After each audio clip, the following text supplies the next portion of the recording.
Now let's turn to Pakistan, and rescuers have told the BBC that they are struggling to respond to a growing flood emergency in the province of Punjab. Multiple rescue boats have capsized in the past week, and in some instances all of those on board have drowned. Our correspondent there, Azadeh Mashiri, reports from one of the worst affected areas in the district of Multan. Once a village, now an island. In this area alone, dozens of them are submerged. We board a rescue boat with Mohammed Arif. He's heard his own village in Jalalpur Pirwala is flooded. People have been stuck for the past 6 days. There's no food. But there's so much water, he can't find it.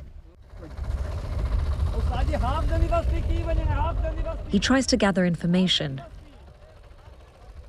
But it's these minarets that guide him home. Once we arrive, many are desperate to leave. But there isn't enough space for everyone. Some choose to stay and protect their belongings. Others are forced to leave family behind, overwhelming them. Once taken to safety, people are starving. Give me, this young girl begs, desperate for a loaf of bread. Even a bottle of water is a prized commodity. Now, this may look like a river next to me, but this whole area was full of rice and sugarcane fields. The United Nations has said that once the floods subside, they'll be able to assess the damage to people's livelihoods. But all of this is a reminder of what people are telling us, that even for those who've survived the floods this year, many of them will be starting all over again.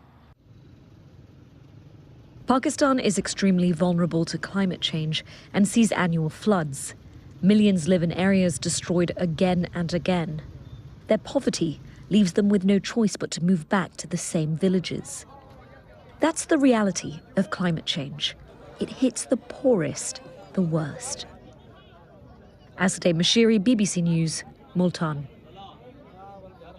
Let's go live to Multan and speak to Azadeh, who joins us live. Azadeh, those scenes look all too familiar, unfortunately. It was just 3 years ago that I was in Pakistan covering devastating floods.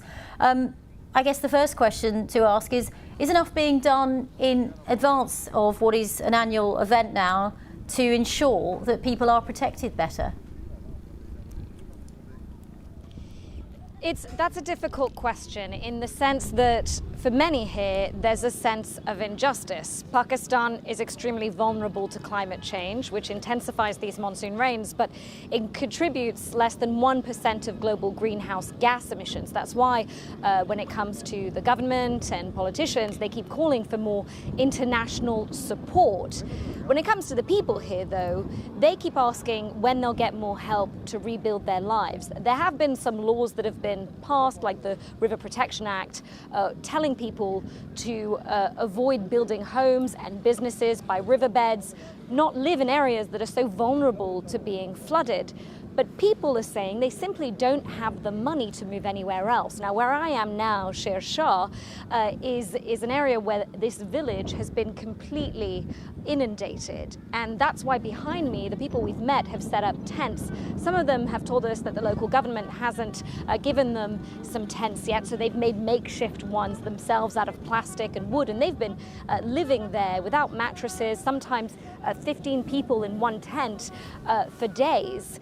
And these scenes we've seen in various parts of the province, and that's because of the sheer scale of the disaster here. More than 2 million people have had to be evacuated. That's like relocating the entire city of Houston, Texas. So the challenge for rescuers, the local government authorities, as well as the federal government, is immense.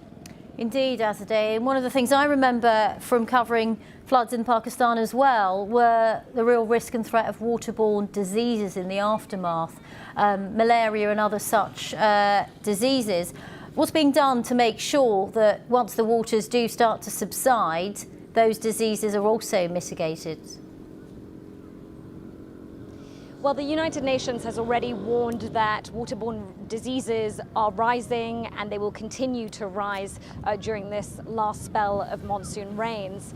And the problem here is that so many basics are missing. So, of course, food, water, but medicines to prevent some of this are missing too. One family we met today was complaining about the fact that their child, who is only about a year old, was very ill, and that they didn't have any way of helping their infection. Eventually they had to take the child to the hospital, but there's immense need and people are completely overwhelmed. And it touches on the fact that even though right now this is an urgent problem, there's an emergency when it comes to these floods, there will be a huge task of rebuilding, of helping people pick up their lives, of ensuring that these diseases are treated and mitigated.